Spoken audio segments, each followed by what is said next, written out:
नमस्कार दोस्तों, welcome to the channel ज्ञान को सेंटर ऑफ लर्निंग। तो हम लेके आए आज 27 मार्च 2024 के करंट अफेयर्स, जो कि एग्ज़ाम पॉइंट ऑफ व्यू से बहुत ज़रूरी है। इनमें आने के चांसेस ज़्यादा है आज के करंट अफेयर्स में, क्योंकि आज एनवायरनमेंट से रिलेटेड टॉपिक्स बहुत हैं। जैसे पहला है कैप्टिव एलिफेंट ट्रांसफ़र और ट्रांसपोर्ट रूल्स 2024। तो ये union ministry of environment, forest, climate change की है, जिसे हम MEFCC वाला मतलब मिनिस्ट्री MEFCC कहते हैं, उनके द्वारा है। तो इन्होंने बोला है कि जो एलिफेंट्स हैं उनके लिए नए रूल्स बनाए गए हैं। किस बिहाफ में कि उन्हें ट्रांसफ़र किया जाएगा बिटवीन द टू स्टेट्स, तो क्या क्राइटेरिया फॉलो करना पड़ेगा। ठीक, इस नोटिफिकेशन के अनुसार ये है कि जो स्टेट्स और यूटीज़ के बीच में परमिट्स होती है या जो रिजेक्शन होते हैं ट्रांसफ़र की, वो बेसिकली उन एलिफेंट्स को उनके सिचुएशन या उनके एडेप्टेशन के हिसाब से किया जाएगा कि अगर वहाँ पे वो जीवित रह सकते हैं या नहीं। बेसिकली ये एक कह सकते हो आप प्रोजेक्ट एलिफेंट के अंदर आने वाला टॉपिक है। नेक्स्ट बात करते हैं पोस्ट वैक्सीनेशन इम्यूनिटी स्टडी। तो वैक्सीनेशंस लगी थी कोरोना की एक टाइम पे, और भी कई सारी बीमारी की लगती है। तो ये एक स्टडी है जिसमें बताया गया है कि लगभग 20 साल तक की वैलिडिटी रहती है किसी भी वैक्सीनेशन की। ठीक, तो फंडामेंटल इम्यूनोलॉजिकल मैकेनिज्म के अनुसार क्या होता है, जो लिम्फ नोड्स होते हैं वो पहले प्रोड्यूस करते हैं मेमोरी बी सेल, जो कि लॉन्ग टाइम प्रोटेक्शन देते हैं किसी बीमारी के अगेंस्ट। ये सेल्स होते हैं मेमोराइज करते हैं एंटीजन को, मतलब याद रखते हैं कि यही वाला वो बीमारी है जिससे मुझे लड़ना है। तो लगभग 20 साल तक उस बीमारी को याद रखते हैं। ये जो बी सेल्स होते हैं इन्हें टी सेल चाहिए सपोर्ट के लिए। अगर टी सेल नहीं होंगे तो ये जो टाइम पीरियड है ये रिड्यूस हो जाएगा बाय डिफ़ॉल्ट। ठीक, नॉर्मली ये बिना टी सेल के 6 मंथ्स और मैक्सिमम कुछ सालों तक, मतलब 2 साल तक जा सकता है, 20 साल तक जा सकता है। नेक्स्ट बात करते हैं fair share of health and care report, WHO की रिपोर्ट है। उन्होंने नई रिपोर्ट रिलीज़ की है अभी रिसेंटली फेयर शेयर के लिए हेल्थ और केयर के रिलेशन में, जिसमें उन्होंने एड्रेस किया जेंडर गैप को ग्लोबल हेल्थ केयर के टर्म्स में। तो उनकी हाईलाइट कुछ इस प्रकार है कि वोमेंस जो है वो लगभग 67% ग्लोबल हेल्थ पेड और केयर वर्कफोर्स में काम करती है, या उनका योगदान इतना है। ठीक, वो लगभग 76% परफॉर्मेंस देती है अनपेड केयर एक्टिविटीज़ में। ठीक, तो ये बेसिकली जेंडर डिस्पैरिटी बताता है केयर पेड और अनपेड के टर्म्स में। ठीक, वोमेन जो है उन्हें ओवर रिप्रेजेंट किया जाता है लो स्टेटस रोल्स में। ठीक, जैसे नर्सेज या मिडवाइफ्स। मिडवाइफ्स आप कह सकते हो एज इन टर्म्स की वो जो दाई टाइप होते हैं उनके टर्म्स में। ठीक, वोमेंस का जो है वो 25 से 60% डॉक्टर्स के अनुसार, मतलब डॉक्टर जो बनी होती है, पर 30 से 100% ही नर्सिंग स्टाफ होती है 35 कंट्री में। मतलब लगभग 25% डॉक्टर्स होती हैं और 100% के करीब नर्सेज होती हैं वोमेंस। ये पूरी रिपोर्ट है, इसको आप PDF डाउनलोड कर सकते हो रिपोर्ट को थोरोली पढ़ने के लिए। डिस्क्रिप्शन से बहुत इंपॉर्टेंट है, पेपर पॉइंट ऑफ व्यू से आ सकती है। अगला आता है सिनेमेटोग्राफ सर्टिफिकेशन रूल 2024। सिनेमेटोग्राफ वो जो फिल्में बनाने का होता है वो। तो ये ministry of information and broadcasting के द्वारा इंट्रोड्यूस किया गया है, नया रूल है। ठीक, ये 1983 के रूल को रिप्लेस करेगा, अमेंड कर रहा है।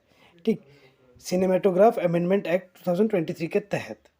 तो ये बेसिकली 1952 की एक्ट की अमेंडमेंट है, जो कि गवर्न करती है सर्टिफिकेशन, एग्जीबिशन और सेंसरशिप फिल्मों को सर्टिफाई करने के लिए। अब इसमें सीधा सीधा कहा गया है कि भैया कुछ तो पोर्टफोलियो आपको फॉलो करना पड़ेगा किसी भी मूवी को रिलीज़ करने के लिए, या कोई भी OTT प्लेटफॉर्म में किसी भी चीज़ को रिलीज़ करने के लिए। तो जो एग्जिस्टिंग UA है, यूनिवर्सल एडल्ट कैटेगरी है, वो डिवाइडेड है 3 पार्ट्स में, UA 7+, UA 13+, UA 16+। ठीक, तो इनको चेंज किया जाएगा। बेसिकली 7+ मतलब कार्टून नेटवर्क, 13+ मतलब डोरेमोन, और 16+ मतलब जो कुंफू पांडा टाइप्स की मूवी है वो। ठीक, तो ये कैटेगरीज में डिवाइड किया जाता है। ये बेसिकली CBFC के अंतर्गत आते हैं, central board of film certification, वही इस चीज़ को मतलब सर्टिफाई करते हैं। और अगर CBFC ने किसी पे रेस्ट्रिक्शन लगा दिया तो वो रेस्ट्रिक्शन लगभग 10 सालों तक वैलिड रहता है। ठीक, 10 सालों बाद ही उसे हटाया जा सकता है। नेक्स्ट बात करते हैं शिव शक्ति, चंद्रयान 3 की लैंडिंग साइट का जो नाम था। तो इंटरनेशनल एस्ट्रोनॉमिकल यूनियन ने क्या किया है, उन्होंने चंद्रयान 3 की लैंडिंग साइट के नाम को अप्रूव कर दिया है कि भैया ठीक है, तुम इसका नाम रख लो शिव शक्ति। ठीक, इसका नाम आया था इंडियन मैथोलॉजी के अनुसार, जिसमें शिव का मतलब है मैस्कुलिन और शक्ति मतलब है फेमिनिन। ठीक, मतलब शिव की शक्ति, जो डुअलिटी नेचर डिफाइन करता है। ठीक, आईएयू क्या है, ये एक सिग्निफिकेंट बॉडी है जो कि इंटरनेशनल एस्ट्रोनॉमिकल एक्टिविटी से डील करती है। 1919 में बनी थी ये पहली बारी। ठीक, इसके हेडक्वार्टर्स है पेरिस, फ्रांस में, और ये एस्ट्रोनॉमिकल मैटर से डील करती है पूरी तरह से, रिसर्च हो, एजुकेशन हो, कम्युनिकेशन हो, उन सब मैटर से डील करती है। नेक्स्ट है नौसेना भवन। नौसेना भवन की बात करते हैं तो यूनियन मिनिस्टर डिफेंस जो है, डिफेंस मिनिस्टर जो है, उन्होंने इनॉग्रेट किया है नौसेना भवन का पहला हेडक्वार्टर। हमने बात की थी कहाँ पे खुल रहा है, ये न्यू दिल्ली में खुल रहा है। तो न्यू दिल्ली में पहला हेडक्वार्टर जो खुल रहा है उसको इनॉग्रेट कर दिया नौसेना भवन के नाम से। ठीक, नेवी जो है वो बेसिकली पहले 13 लोकेशन से ऑपरेट होती थी, जिनमें से एक कंसोलिडेटेड हेडक्वार्टर था, और जो मेजर बेसिस थे इनके वो थे मुंबई, गोवा, कारवार, कोची, चेन्नई, विशाखापट्टनम, कोलकाता और पोर्ट ब्लेयर। तो अब मेन बेस होगा, मेन हेडक्वार्टर होगा इनका दिल्ली में। ठीक, बिल्डिंग में ग्रीन रेटिंग 4 मिल चुकी है, मतलब ये basically electro efficient building type की है। और हर साल नेवी डे मनाया जाता है 4 दिसंबर में। ठीक, नेवी डे क्यों मनाया जाता है, जो ऑपरेशन ट्राइडेंट था इंडो पाक वार का 1971 में, जिसमें आईएनएस गाजी पीएनएस गाजी को भारतीयों ने चकमा दे के हरा दिया था, उसमें ट्रिब्यूट के लिए दिया जाता है, मनाया जाता है। अगला PSLV orbital experimental module 3। PSLV ये पोलर सैटेलाइट लॉन्च व्हीकल, तो ये इसरो ने अचीव किया है एक और माइलस्टोन रिसेंटली। उन्होंने क्या किया है, PSLV orbital experimental module 3 POEM 3, इसको उन्होंने अर्थ एटमॉस्फेयर में भेज के मतलब एक रिकॉर्ड जाहिर किया है कि भैया हम ये भी कर सकते हैं। PSLV C-58 ये 1 जनवरी 2024 को डेमोन्स्ट्रेट किया गया था बेसिकली। ठीक, और पोएम 3 जो है ये इक्विप्ड है 9 एक्सपेरिमेंटल पेलोड से, जो कि टेक्नोलॉजिकल डेमोन्स्ट्रेशंस देगा और एक्सपेरिमेंट्स करेगा। ठीक, 6 जो पेलोड है इसमें वो नॉन गवर्नमेंट एंटिटीज़ के हैं, जैसे इन स्पेस के। ठीक, मिशन का ऑब्जेक्टिव है पेलोड को सक्सेसफुली लेके जाना 1 महीने के अंदर और वहाँ पे लॉन्च करना।